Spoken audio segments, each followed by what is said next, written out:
Hello everyone, आज हम discuss करेंगे leet code weekly contest 395. It was a fairly medium contest and the problems are rated as easy, medium and hard. So let's see all of them one by one. So the first problem says that you are given two arrays of equal length, nums1 and nums2, and each value in nums1 has been increased or decreased by an integer represented by variable x. As a result, nums1 becomes equals to nums2, and we have to find the integer x which we added or subtracted in the nums1 array. So let's see the first example. So इसमें जो test case जो nums1 है उसकी value है 264 और इसको हमें convert करना है nums2 में जिसकी वैल्यू है 97. So one thing is that कि अगर हम सब में कोई एक एलिमेंट एक एलिमेंट ऐड करेंगे, तो सपोज मैंने x है जो सब में ऐड करा, सो इसके जो ग्रेटेस्ट एलिमेंट है अगर मैं उसमें ऐड करता हूँ तो वो इसका ग्रेटेस्ट एलिमेंट देना चाहिए. ठीक है, क्योंकि मैं सभी एलिमेंट्स को एक सेम नंबर से ऐड या सब्ट्रैक्ट कर रहा हूँ. तो मैं क्या करूंगा, इस एरे को सॉर्ट कर लूंगा 2 4 6 और इस वाले एरे को भी सॉर्ट कर लूंगा 5 7 9 और उसके बाद मैं इन दोनों एलिमेंट्स का डिफरेंस देख लूंगा. सो इन दोनों एलिमेंट्स का डिफरेंस है 3.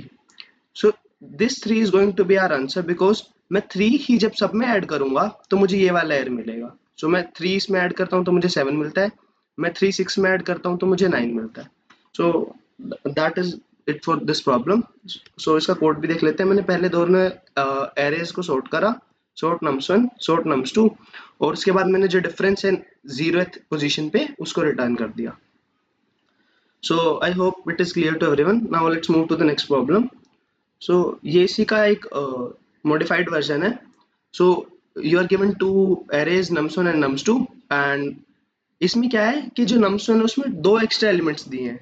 So प्रीवियस प्रॉब्लम में क्या था कि nums1 में भी 3 एलिमेंट्स थे सपोज, तो nums2 में भी 3 एलिमेंट्स थे.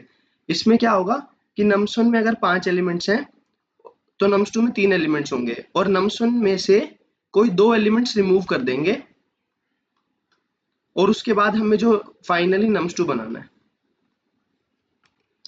सो जैसे इसमें ये दे रखे हैं 4 20 16 12 8. सो 4 20 16 12 8 और जो फाइनल एरे हमारा बन के आ रहा है वो आ रहा है 14 18 और 10. 14 18 और 10. तो हमें ये जो इसमें भी हमें जो डिफरेंस है जो x है बेसिकली हम फर्स्ट एरे में ऐड या सब्ट्रैक्ट करेंगे वो बताना है. But the only change is that इसमें से हमें कोई दो एलिमेंट्स रिमूव करने हैं. सो लेट अस से मैं ये वाले दोनों एलिमेंट्स रिमूव कर देता हूँ. तो मेरे और अब ये क्वेश्चन बिल्कुल सेम हो जाएगा प्रीवियस क्वेश्चन से. सो मैं इसको भी सॉर्ट कर लूंगा 8 12 16 और मैं इसको भी सॉर्ट कर लूंगा 10 14 18. अब मैं चेक करूंगा आंसर. सो इन दोनों का डिफरेंस क्या है 2, इन दोनों का डिफरेंस क्या है 2 और इन दोनों का डिफरेंस क्या है 2. सो इसका मतलब ये एक कॉमन डिफरेंस है सब में. सो ये हमारा आंसर हो सकता है. अब लेट से मैंने इन दोनों को ना हटा के मैंने कोई और दो एलिमेंट्स रिमूव करे होते. लेट से मैंने इसको और इसको हटाया होता.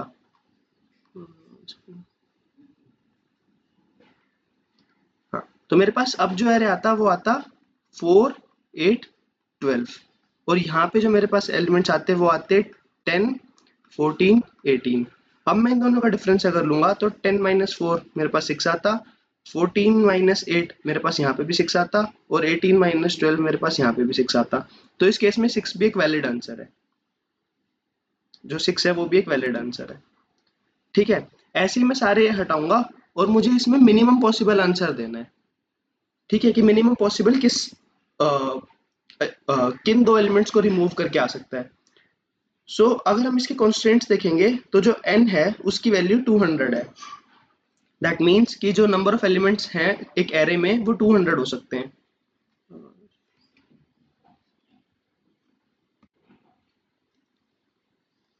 हो सकते हैं और हमें दो एलिमेंट्स रिमूव करने हैं तो हम कोई भी दो एलिमेंट्स रिमूव कर सकते हैं. तो अगर हम इसमें ब्रूट फोर्स अप्लाई कर दें कि हम हर दो एलिमेंट को रिमूव करके चेक करने का ट्राई करें कि क्या है ये हमें एक मिनिमम आंसर देगा, तो that would work because n की जो वैल्यू है वो 200 है. सो वर्स्ट केस में जो हमारी टाइम कॉम्प्लेक्सिटी होगी वो n² होगी टू रिमूव मतलब to check all the pairs और उसके बाद हम हर पेयर के लिए चेक करेंगे कि ये एक वैलिड सॉल्यूशन है या नहीं, तो उसके लिए एक और O of n का फैक्टर ऐड होगा, तो the total complexity will be O of n cube, so that will work. So हमने यही करा है कोड में भी। सो हमने पहले दोनों एलिमेंट्स को सॉर्ट कर लिया, उसके बाद हम I और J से सिलेक्ट करेंगे कि हमें कौन से दो एलिमेंट्स रिमूव करने हैं। सो हम एक एक करके उन दोनों एलिमेंट्स को रिमूव करेंगे, उसके बाद जो रिमेनिंग एरे है हम उसमें से डिफरेंस निकालेंगे। So difference is nothing but जो सेकंड वाला एरे है माइनस द फर्स्ट वाला एरे। सो उसका जो डिफरेंस है that is if that is consistent through out. ठीक है, कि मतलब ऐसा नहीं होना चाहिए कि मान लो यहाँ पे 13 होता तो इन दोनों का डिफरेंस आ जाता 6, इन दोनों का डिफरेंस आ जाता 6, बट 18 और 13 का डिफरेंस आ जाता 5, तो 6 6 5, तो दैट इज नॉट पॉसिबल, क्योंकि हमें जो तीनों एलिमेंट्स में जो एलिमेंट x ऐड करना है that would be same for everyone. So इसीलिए ये एक वैलिड आंसर नहीं है। तो मैंने बस यहाँ पे एक डिफ मेंटेन करा है कि जो भी डिफरेंस है वो हर बार इक्वल होना चाहिए। अगर वो इक्वल है तो मैं उसमें उसके लिए अपना मिनिमम आंसर फाइंड करूंगा। ठीक है, और इसकी time complexity of n cube है। So I hope it is clear to everyone. Now let's move to the third question. So ये क्वेश्चन दिखने में थोड़ा सा मुश्किल लगता है और इसकी काफी सारी अप्रोच हो सकती है, बट अगर इसको ध्यान से देखें तो ये काफी इजी क्वेश्चन है। So you are given two integer n and x. You have to construct an array of positive integer nums of size n, where for every element nums I plus 1 is greater than nums of I. So इसका मतलब है कि हमें दो integer दिए हैं, first n और second x, और हमें इससे एक array बनाना है which consist of n elements. और कंडीशन क्या है कि जो a1 है वो छोटा होगा a2 से, a2 है वो छोटा होगा a3 से। ऐसे करते हमें जो लास्ट एलिमेंट है वो सबसे ग्रेटेस्ट होगा। और एक और दूसरी चीज क्या है कि जो बिटवाइज एंड है हर एलिमेंट का नम्स के, दैट शुड बी x। तो हमें जो दूसरा वेरिएबल दिया है, जो दूसरा इंटीजर दिया है x, सो हमें क्या करना है कि जो फाइनल एरे जो हम ये कंस्ट्रक्ट करेंगे, अगर हम इन सबका एंड ले लेते हैं, बिटवाइज एंड ले लेते हैं,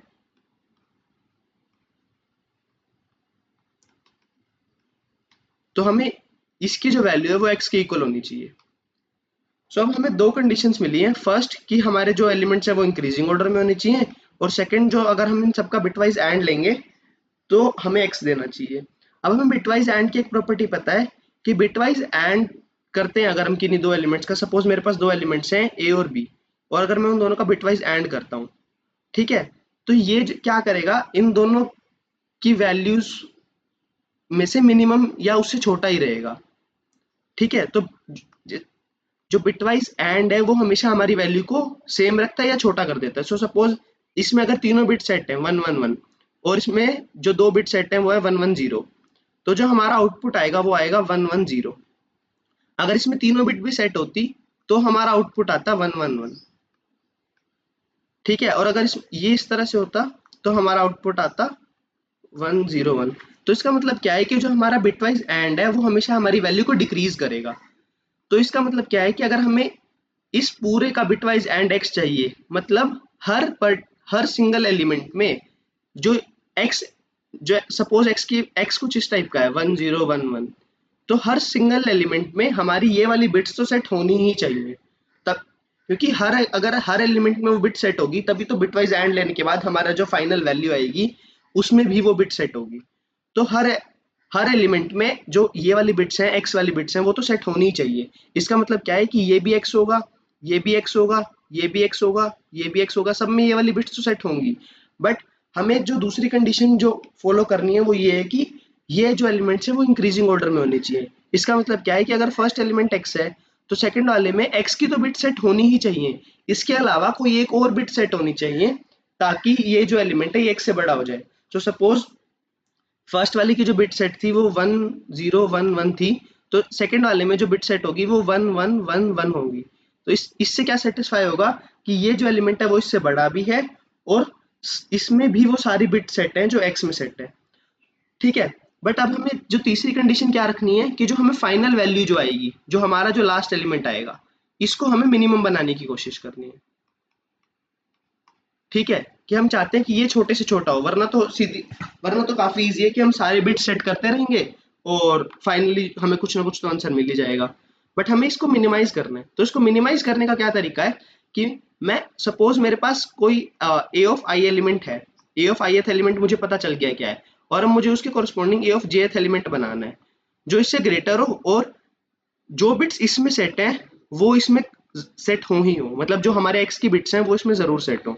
तो हम क्या करेंगे, ए ऑफ जे को ट्राई करेंगे कि वो ए ऑफ आई से मिनिमम बड़ा हो, मतलब जितना हो सके कम से कम इंक्रीज करें हम।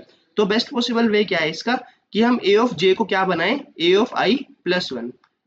ठीक है, बट हमें साथ साथ ये वाली चीज भी मेक श्योर करनी है कि ए ऑफ जे में वो सारी बिट सेट हो जो हमारे ओरिजिनल नंबर एक्स में सेट थी, जो हमारे ओरिजिनल नंबर एक्स में सेट थी, तभी तो इनका बिटवाइज एंड है वो फाइनली एक्स बनेगा। तो हमारा जो ए ऑफ जे है वो क्या होना चाहिए, उसमें सारी बिट सेट होनी चाहिए। तो अगर हमारे पास कोई एलिमेंट है ए ऑफ आई, और हम ये मेक श्योर करना चाहते हैं कि उसमें वो सारी बिट सेट हों जो एक्स में भी हों, तो हम ए ऑफ आई को और कर देंगे, बिटवाइज और कर देंगे एक्स के साथ, तो इसमें सारी बिट सेट हो जाएंगी। तो अब हम क्या करेंगे, जो हमारा ए ऑफ जे आया हम उसके साथ सारी वैल्यूज को सेट कर देंगे। तो फाइनली हम क्या करेंगे, ए ऑफ जे और एक्स। तो इससे क्या होगा कि जो ए ऑफ जे है वो इससे बड़ा भी होगा, और साथ साथ इसमें सारी बिट सेट होगी जो हमारे एक्स में होनी चाहिए। सो इसका कोड काफी सिंपल सा है। सो हम पहले आंसर को x मान लेंगे क्योंकि हमारा मिनिमम पॉसिबल एलिमेंट x ही हो सकता है, और उसके बाद हमें वैल्यू को इंक्रीज करना है। तो मैं हर एलिमेंट के लिए, तो मैंने n-1 तक इस लूप को चला दिया, मैं हर एलिमेंट के लिए क्या करूंगा, अपनी प्रीवियस जो वैल्यू है उससे मिनिमम इंक्रीज करने का ट्राई करूंगा। तो वन एक सिंगल मतलब एक ही से इंक्रीज कर सकते हैं हम उसको मिनिमम के लिए, और उसके बाद में उसको ये मेक श्योर करना है कि उसमें वो सारी बिट सेट हो जो एक्स में है, तो मैं उसका एक्स के साथ बिटवाइज और कर दूंगा, और लास्ट में मेरा आंसर रिटर्न कर दूंगा। सो आई होप ये सबको क्लियर है। इस क्वेश्चन की काफी और भी डिफरेंट अप्रोचेज हो सकती हैं कि हम सारी बिट्स को वन बाय वन देख सकते हैं, बट ये वो सॉल्यूशन है जो मतलब सबसे इजीएस्ट है अंडरस्टैंडिंग इन टर्म्स में भी और इम्प्लीमेंटेशन के टर्म्स में भी। So now let's move to the next question. So find the median of the uniqueness array. So you are given an integer array nums. The uniqueness of array nums is the sorted array that contains the number of distinct elements in all the subarrays of number m of nums. Okay, तो हमें ये क्या कहा है कि हमें एक array दे रखा है nums, और इसमें क्या यूनिकनेस बता रहा है, uniqueness is the sorted array that contains the number of distinct element of all the subarrays। तो मतलब क्या है इसका, कि यहाँ पे कुछ एलिमेंट्स हैं 1 2 3 4, तो हमें इन सब के सारे सब एरेज निकालने हैं। तो सारे सब एरेज कैसे निकलेंगे, 1 1 2 1 2 3 1 2 3 4 2 2 3 2 3 4, तो ऐसे करके हम सारे सब एरेज निकाल देंगे। अब इसमें नंबर ऑफ डिस्टिंक्ट एलिमेंट्स कितने हैं, तो इसमें नंबर ऑफ डिस्टिंक्ट एलिमेंट्स कितने हैं 1, इसमें नंबर ऑफ डिस्टिंक्ट एलिमेंट्स कितने हैं 2, इसमें कितने हैं 3, इसमें कितने हैं 4, इसमें कितने हैं 1, क्योंकि एक ही डिस्टिंक्ट एलिमेंट है, इसमें कितने हैं 2 डिस्टिंक्ट एलिमेंट है, इसमें कितने हैं 3 डिस्टिंक्ट एलिमेंट है। तो हमने क्या करा कि यूनिकनेस क्या है कि sorted array है of number of distinct element of all the sub arrays of n। तो हमने सारे सब एरेज का निकाला। अब इसका sorted array, तो sorted array कैसा आएगा, 1 1 2 2 3 3 4, और मतलब और भी एलिमेंट्स आ सकते हैं, तो मैंने बस एक बार के लिए लिखा। अब हमें क्या करना है, ये इन्होंने डिस्टिंक्ट की मतलब डिस्टिंक्ट की डेफिनेशन दी है कि जो नंबर ऑफ एलिमेंट्स हैं जो एक सिंगल बार आए हैं, तो ये हम किसी सेट से निकाल सकते हैं कि हम सेट में सारे एलिमेंट्स डालते रहेंगे और सेट में से उसका साइज ले लेंगे। तब उसका मीडियन फाइंड करना है। तो मीडियन क्या होता है कि एक एरे को, अगर हमें एक एरे का मीडियन फाइंड करना है तो हम उसको सॉर्टेड ऑर्डर में अरेंज करेंगे, और उसकी जो मिडल वैल्यू है वो हमारा मीडियन होती है। तो मीडियन के लिए बेसिकली सिंपल सा फॉर्मूला क्या है कि जो सपोज हमारे एरे में n एलिमेंट्स हैं, तो मीडियन हमारा n+1/2th एलिमेंट होता है। ठीक है, तो अब मान लेते हैं ये वाला एरे था 1 2 3। ठीक है, तो 1 2 3 में कितने पॉसिबल वो बन सकते हैं, सब एरेज बन सकते हैं। सो 1 1 2 1 2 3 2 2 3 और लास्ट हमारा आएगा 3। तो ये 1, इसमें 2 एलिमेंट्स हैं डिस्टिंक्ट, इसमें 3 हैं, इसमें 1, इसमें 2, इसमें 1। तो अगर इसको हम सॉर्टेड ऑर्डर में लिखेंगे तो 1 1 1 2 2 3, तो हमारे पास यही 6 एलिमेंट्स आ गए 1 1 1 2 2 3, और हमें इसका मीडियन निकालना है। टोटल 6 एलिमेंट है तो 6 + 1/2, तो ये हमारा आ जाएगा 7/2, तो ये 3, तो ये हमारा ये वाला एलिमेंट आ जाएगा। ठीक है, तो हमारा आंसर आ जाएगा 1। ठीक है, ऐसे ही हमें दूसरे इसमें भी करना है। तो और जो नंबर ऑफ एलिमेंट्स हैं उसकी कंस्ट्रेंट्स में हमें एक वैल्यू गिवन है कि जो नंबर ऑफ एलिमेंट्स है वो हमारा लाई करेंगे टिल 10 की पावर 5। तो इसका मतलब ये है कि हम इसमें ब्रूट फोर्स तो नहीं लगा सकते कि हम इसमें सारे सब एरेज निकाल के कुछ ट्राई करें। ठीक है, अब हमें एक चीज दिख रही है कि हमें जो मीडियन फाइंड करना है ये वाला, वो किसी सॉर्टेड एरे पे फाइंड करना है। तो जब भी कोई ऐसी चीज आती है कि हमें सॉर्टेड एरे पे फाइंड करना है और इसमें जो हमारे आंसर की जो टाइम कॉम्प्लेक्सिटी हमें लगती हुई दिख रही है वो समवेयर लाई करेगी एन एन log n इस टाइप की। ठीक है, और हमें सॉर्टेड एरे से डील करना है, तो the best possible way is कि हम बाइनरी सर्च को ट्राई करते हैं इस क्वेश्चन में लगाने का।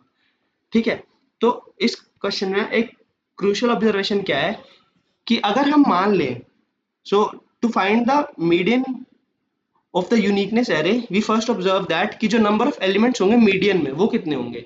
तो अगर एक एरे में n एलिमेंट्स थे, तो सपोज यहाँ पे 3 एलिमेंट्स थे इस वाले में, तो जो हमारे नंबर ऑफ सब एरे आएंगे वो कितने आएंगे, nn+1/2।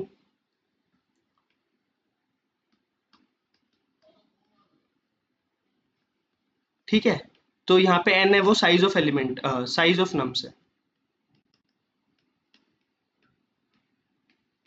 तो ये हमारे टोटल काउंट हो सकते हैं एलिमेंट्स का जितना जिसका हमारा मीडियन वाला एरे बनेगा। ठीक है, तो ये ही लाई कर जाएगा एन स्क्वायर वाली टर्म्स में, यानी 10⁻10 इतने एलिमेंट्स हो सकते हैं। ठीक है, अब इसमें जो हमें मीडियन फाइंड करना है, ठीक है, अब इसका मतलब क्या है कि अगर हमें एक सॉर्टेड एरे दे दिया तो हम मीडियन कैसे फाइंड कर सकते हैं। सो लेट्स से एक आर्बिट्रेरी नंबर ले लेते हैं एक्स कि हमारे पास ये, अब हमें ये क्या करना है कि हमें टोटल काउंट दे दिया, यानी हमारे पास एक एरे है, मैं इसको nums2 नाम दे रहा हूं, जिसमें इतने एलिमेंट्स हैं और इसकी मिडल वैल्यू हमें फाइंड करनी है ये वाली। तो हमें इतना पता है कि ये एरे एक सॉर्टेड ऑर्डर में होगा। ठीक है, और इसकी जो मैक्सिमम वैल्यू है ये वो क्या हो सकती है, जितने मैक्सिमम डिस्टिंक्ट एलिमेंट इस हमारे पहले नम्स वाले एरे में हो सकते हैं। ठीक है, तो इसकी जो मैक्सिमम वैल्यू है वो n ही हो सकती है, और मिनिमम वैल्यू क्या हो सकती है 1 की, अगर सारे एलिमेंट सेम है। ठीक है, तो जो इसकी वैल्यू है यहाँ पे जो वैल्यू है वो 1 से लेके n के बीच में लाई करेगी। अब क्या हो सकती है वो हमें फाइंड करनी है। तो हम इसमें आंसर हम बाइनरी सर्च लगाएंगे कि हम ट्राई करेंगे कि यहाँ पे से 5 आ जाए। मान लो अगर n की वैल्यू 10 है तो हम यहाँ पे ट्राई करेंगे 5 आ जाए।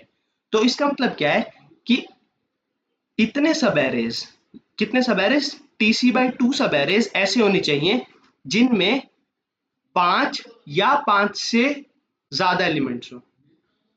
ठीक है, तो अगर ये चीज पॉसिबल हो पाती है तो हमारा 5 एक पॉसिबल आंसर है, वरना हम यहाँ पे क्या करेंगे 6 करने का ट्राई करेंगे, या फिर अगर 5 एक पॉसिबल आंसर है तो हम, क्योंकि हम इसको और डिक्रीज करके भी चेक कर सकते हैं, तो हम यहाँ पे 4 करने का ट्राई करेंगे।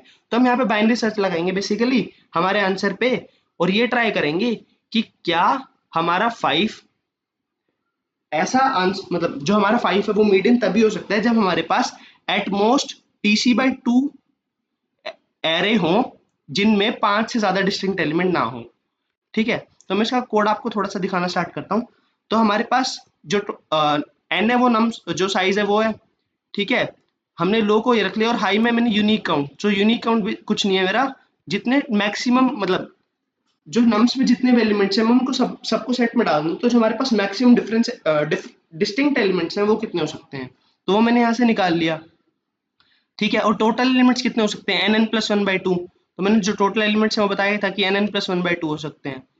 तो अब मैं हर एलिमेंट को ट्राई करूंगा, मतलब अब मैं बाइनरी सर्च लगाऊंगा हमारे मीडियन के लिए। अब मैं मिड मतलब कि मेरे पास इतने, मतलब ये हमारा एक पॉसिबल आंसर है, तो मैं काउंट निकाल लूंगा कि क्या मेरे पास इतने एटमोस्ट के, सो सपोज मेरा ये मीडियन है तो मेरे पास एटमोस्ट जो जो TC/2 है, बेसिकली जो टोटल काउंट बाय 2 है, उतने एलिमेंट्स होने चाहिए जिनमें मिड से ज्यादा डिस्टिंक्ट एलिमेंट्स हों। ठीक है, तो मैंने काउंट निकाल लिया कि एटमोस्ट मेरे पास कितने सब एरेज हैं, या बेसिकली कितने एरेज हैं जिसमें मिड से ज्यादा डिस्टिंक्ट एलिमेंट हो, और अगर वो मेरा काउंट है वो मेरा इससे टोटल +1/2, यानी ये जो मेरी, मतलब मैंने बताया ना कि यहाँ पे TC/2 एलिमेंट्स आ सकते हैं।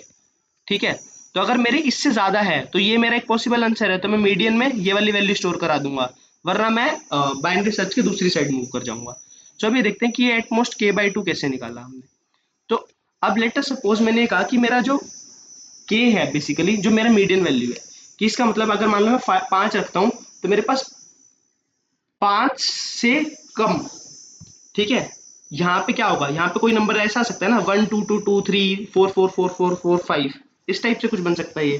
तो मेरा मतलब क्या है कि 5 या उससे कम डिस्टिंक्ट एलिमेंट्स वाले एरे काउंट करने में मेरे को, तो मैं यहाँ पे एक फ्रीक्वेंसी एरे मेंटेन कर लूंगा, और हर बार जब भी कोई एलिमेंट नया आया, तो सपोज ए ऑफ जे कोई एलिमेंट आया मेरे पास, तो जैसे ही वो एलिमेंट आया मेरे पास तो मैं उसकी एक फ्रीक्वेंसी बढ़ा दूंगा, और मेरा के 1 से डिक्रीज हो जाएगा क्योंकि मेरे को उतना एक एलिमेंट मिल चुका, ठीक है। और यही मैं सारे एलिमेंट्स के लिए करता रहूंगा। और अब मेरे को इतना देखना है कि अगर मान लो मेरे पास एक एरे है और उसमें 3 डिस्टिंक्ट एलिमेंट्स हैं, तो इससे कितने डिफरेंट वो बन सकते हैं, सब एरेज बन सकते हैं। सो सपोज अगर इसकी लेंथ आई से जे है, ठीक है, तो इसके बीच के जितने भी सब एरेज हैं वो सारे आ सकते हैं। तो वो नंबर क्या होगा, j-i+1। तो तो हम ये लास्ट में रिटर्न कर देंगे कि एटमोस्ट हमें इतने एरेज मिल चुके हैं, क्योंकि मैं सबका सम ले रहा हूँ तो इसलिए मैं ये वाली चीज पूरे लूप में बार बार करूंगा। सो एट लास्ट अगर ये वाली जो मेरी टर्म है ये मेरी मिड वैल्यू यानी टोटल प्लस 1/2 से ज्यादा है, तो ये मेरा एक पॉसिबल आंसर है, वरना ये हमारा एक वैलिड आंसर नहीं हो सकता। और एट लास्ट में अपना जो मीडियन है वो रिटर्न कर दूंगा।